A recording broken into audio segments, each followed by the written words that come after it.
When we put a name on that energy, it is called Buddha, Buddha nature, or real self. We use different terms, but each one means the same original energy of the whole world, the boundless and compassionate energy of being, which is constantly coming up from deep on the ground, like spring water. So, what is Reiki? Literally, the word Reiki translates as spiritual energy. This is not some kind of specific vibration which hangs somewhere in the sky and needs to be pulled into our body to channel it. This spiritual energy is our essence, our true self. Or as Sensei Takeda Ajari-san says, Reiki is Kami and Buddha. Kami in Japan stands for our own inner divine being, and Buddha is our Buddha nature. But these are just names. In essence, how can you point out your true self, which is so vast and so open, which has no beginning and end?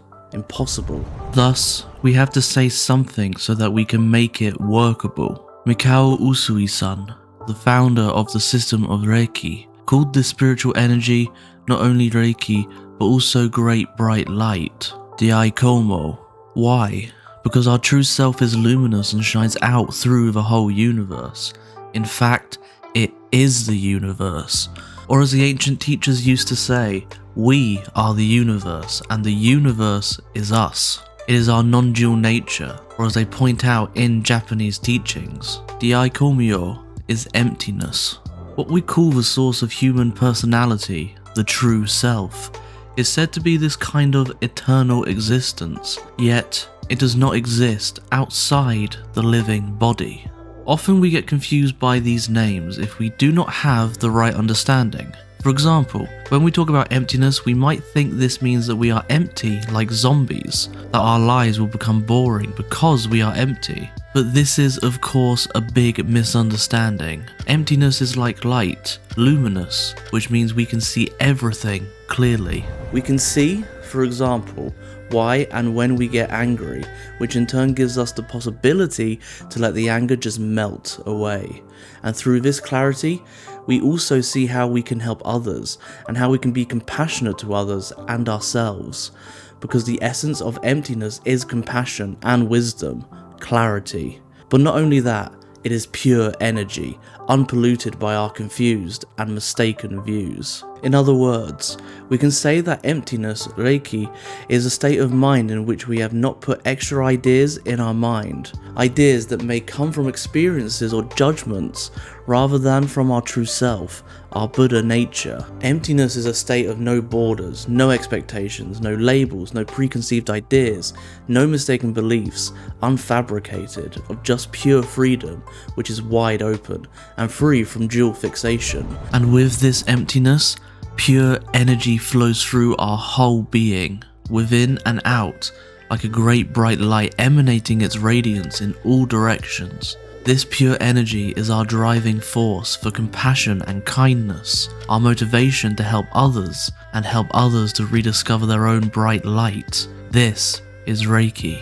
Originally, we are completely vastness. In the vastness of the universe, there is no dichotomy, no discrimination. There is perfect peace and harmony. Philosophically speaking, this is called emptiness. Sometimes vastness is personalized and it's called Buddha. If you experience that emptiness, it is called Buddha nature. Plainly speaking, it is universal consciousness. This emptiness, non-duality, is our birthright. This is our humanness. Often we get confused and think that being human just means being angry and worried, at least some, if not all of the time. But according to the online etymology dictionary, the word human came from Old French and Latin, meaning of man, but also meaning humane, philanthropic, kind, gentle, polite, learned, refined, civilized. As we can see from this perspective, being human means being kind, gentle, and polite. Thus, if we are angry, worried, and fearful, we lose this kindness, gentleness, and politeness, and in fact, we are being the opposite of being human. Hence, the system of Reiki helps us become a true human being again, full of love and compassion.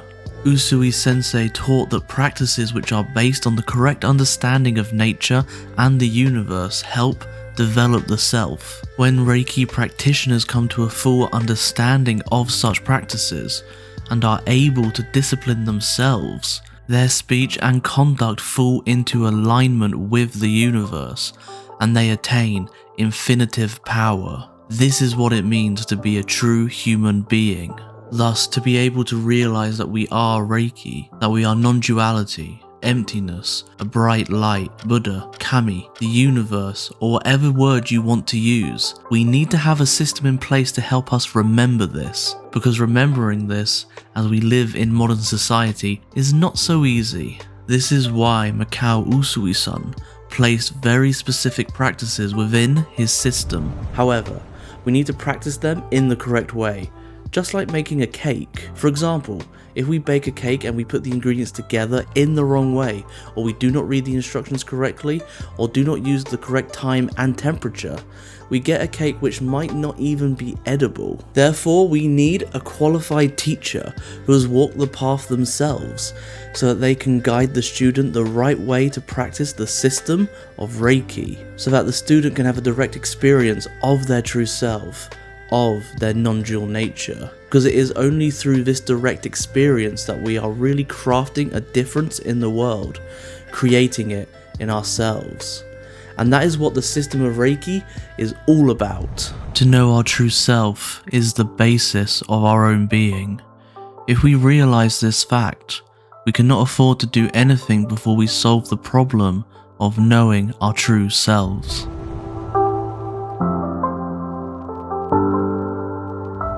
If you would like to learn more about Reiki, then we have the perfect book for you, The Way of Reiki by Frans Stiene. This is the roadmap to deepen your understanding of the system of Reiki and discovering your true self.